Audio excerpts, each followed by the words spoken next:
Hi, Misha here, and you've been patient with me in my kind of Star Wars videos. They're relaxing and they're easy to do, but I do want to get back to some aircraft videos, and finally some new models came in last week, and I thought we would start with this one.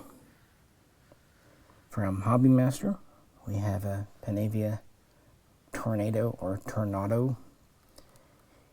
And we've already looked at several in the IDS, the bomber, interceptor, interdictor type, like, for example, the British GR1. And we've looked at some in the ADV, the fighter interceptor type, like the British F3. But there is one final third version produced in much smaller numbers and only actually used by two nations. The Tornado ECR, Electronic Combat Reconnaissance. And this is a model here from Hobbymaster of one in 1/72 scale diecast. And these Hobbymaster Tornadoes really only hit the scene a few years ago, but they're actually quite nice. Probably better than the Corgis, I think most people would agree. Although I still think the Corgis are nice too. So with that, let's talk about the history. This one's from the German Luftwaffe, and get into it. So on to the spinny thing, and also continuing to work with the new camera, well, the newer version of the GoPro, getting the settings right.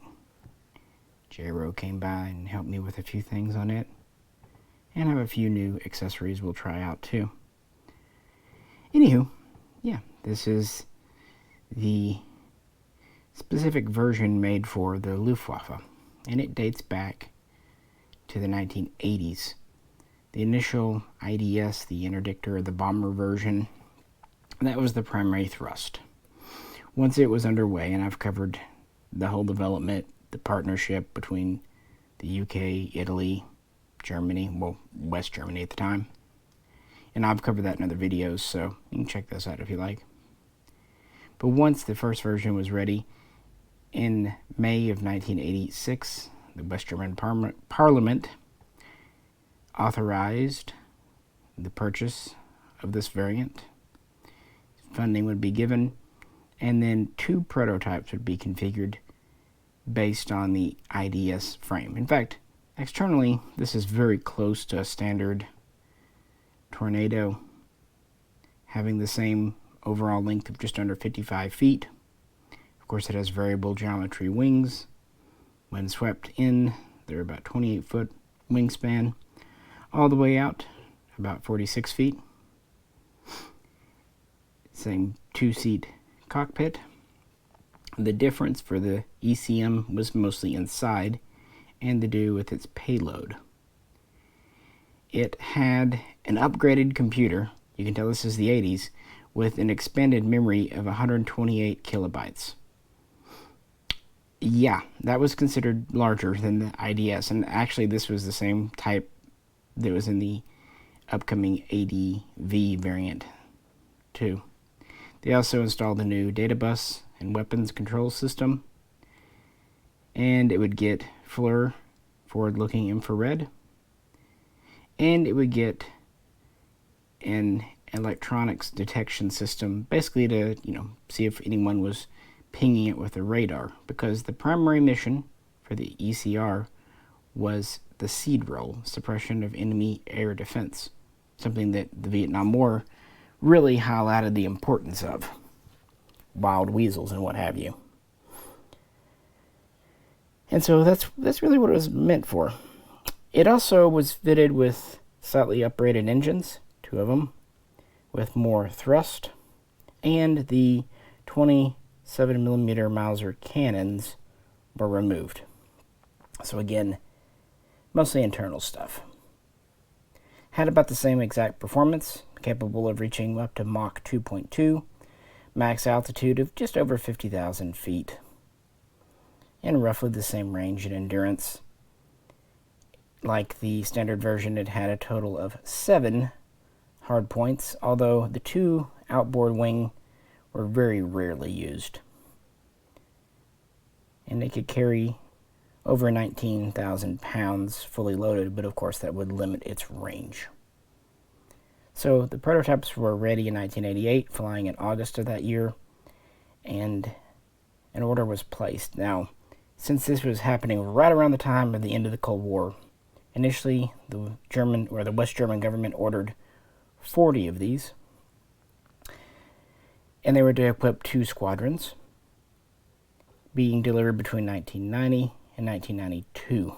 But of course, the end of the Cold War changed everything for everyone, especially West and East Germany.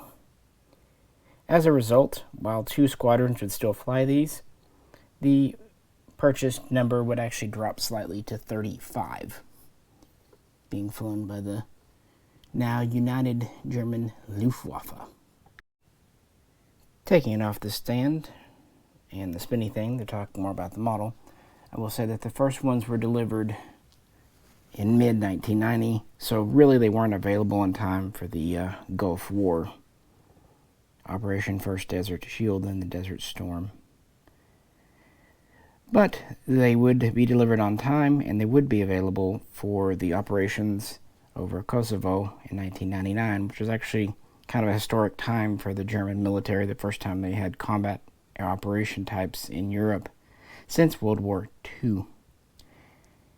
They would continue to fly these in Afghanistan after 2001 and the War on Terror as well. But of course that would be the final order.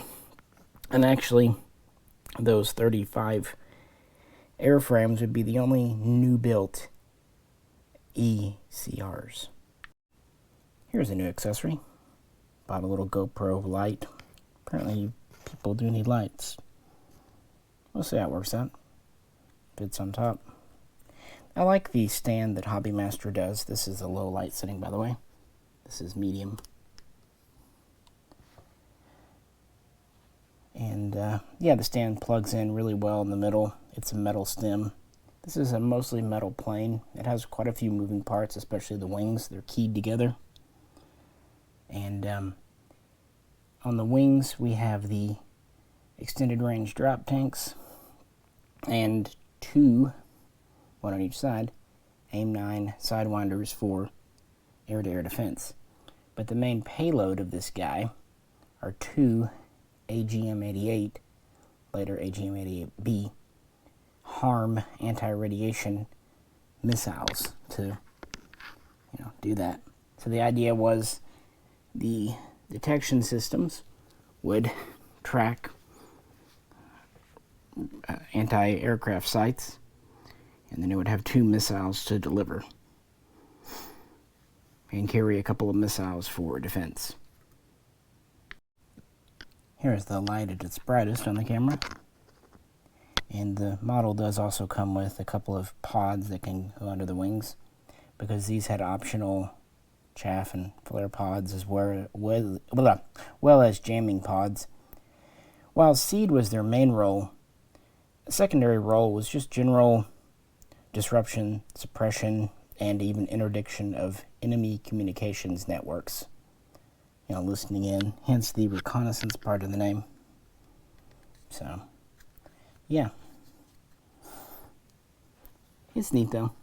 Oh, and here's the light in German disco mode. Not sure why it strobes like that, but hey. Alright, we'll move on.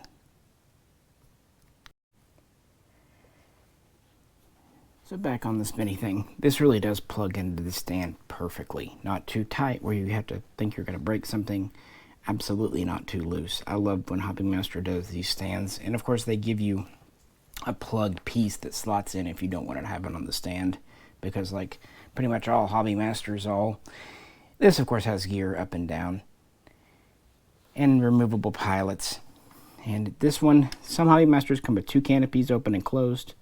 This one, because of how the Tornado is made, it's just, pop it up here if I can. It opens itself, it's hinged, and you pop it back here and it has a notch where it'll stay open, but either way. So yeah, opening canopy. I'm not sure if these tails move. No. On the hobby, on the Corgi they do. Still though, and it's mostly metal. The horizontals are plastic, but the vertical's metal. I mean, the Tornado was known for its large tail anyway, so kind of needed to be metal for the whole thing. But the wings are all metal, and up to the probe, the pitot tube on the end, that's plastic, but the rest is metal. Really neat. I wanted to get this variant just to kind of complete the set. Like I said, though, only the German Luftwaffe purchased these brand new. And Britain did not fly any. For the seed roll, it actually converted some GR1s and GR1As, and later even some F3s, which was their ADV variant. They would convert those for the reconnaissance roll. They just never did the ECR. And Italy would be the other nation to use this, but theirs were a little different.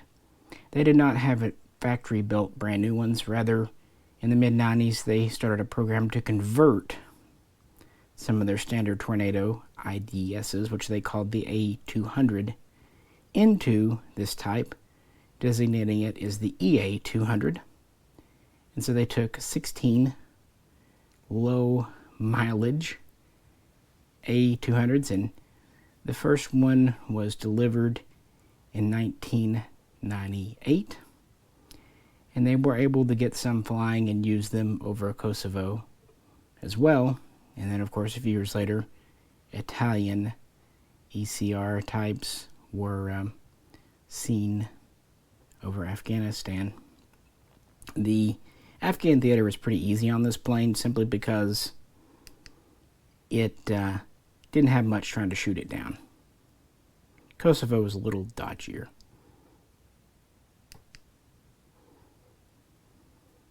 And turning light off. So in total, counting the converted ones, the newly built, and the prototypes, 52 Tornado ECRs were built. Now the Italians were a little different. They didn't have the uprated engines. They retained the 27mm cannon. And instead of having things like the detection system, the FLIR internal, and especially like the reconnaissance components, they were carried with recce pods externally. So pretty much the conversion was just to get them to carry the HARM missile and associated equipment to go with it. Hopefully they got an upgraded computer. Maybe they got 1 megabyte of memory by this point. It's just funny thinking back to those times. So they were both flying them. Saudi Arabia thought about it, but did not. And Germany would still have about half a dozen in service by 2018. They were scaling them down to replace them with newer aircraft like the Typhoon and others. And they're basically being phased out today. In Italy, they would begin a program to upgrade 15 of their existing 16 planes, and this would be known as the EA200B, but the first of these delivered in June of 2013. But the future wouldn't be very long, and I realize I just misspoke. Sorry. Hey, I said only 5 were in Germany. I meant only 5 were in Italy by 2018. In Germany, we had over 20 still flying at that time. Oops. Oh well. You'll forgive me, or you won't. Oh well. I'll give you your quarter back you paid for entry. But in Italy, even though they upgraded the fleet, but yeah, 2018, only around 5 or 6 were still flying. And plans are to have the final ones replaced by 2025 with the F-35 Lightning II. And that's it. Yeah, the only 2 users of it. No secondaries. No third parties. But I think it's in it. I like seed aircraft. I think they're neat. And the HARM missile looks cool. But this is a new one that came out in September from Hobby Master. And I thought it'd be fun to present it to you. End to end, here are the wings swept back again. The ordnance on the wings has to be manually rotated. It's a ball and socket joint. It works okay. What I've always noticed with these Corgi and Hobbymaster, one side seems to plug in great, and then the other side gives you troubles. I think there must be a better system. That's my only complaint about these swing wing aircraft that have something on the wings. Of course, if you have something like a MiG-23 where there's nothing on the wings, then it doesn't really matter. But for something like this, it works as a model. It's fine. They plug in. Sometimes I'll put a little blue tack. I did that with my F-111 Aardvark. But it's neat. You can position them. It'd be great if there was a way to do it where if you pull the wings in or out, they automatically rotate, but that's probably too much to ask from 1/72 scale. So what do you think? The German Luftwaffe's Tornado Electronic Combat Reconnaissance Seed Wild Weasel aircraft. Basically retired today, although nominally if you were still in service for a couple more years. But an interesting piece of history for a very important aircraft for Europe. So let me know. If you could, please do like, share, and subscribe. And if you'd like to help support me, well, there's always the main Patreon over for the Mishaco channel too. This is Misha. Catch you very soon. Next time. German discoteco mode. I really don't know why they do this. See you guys.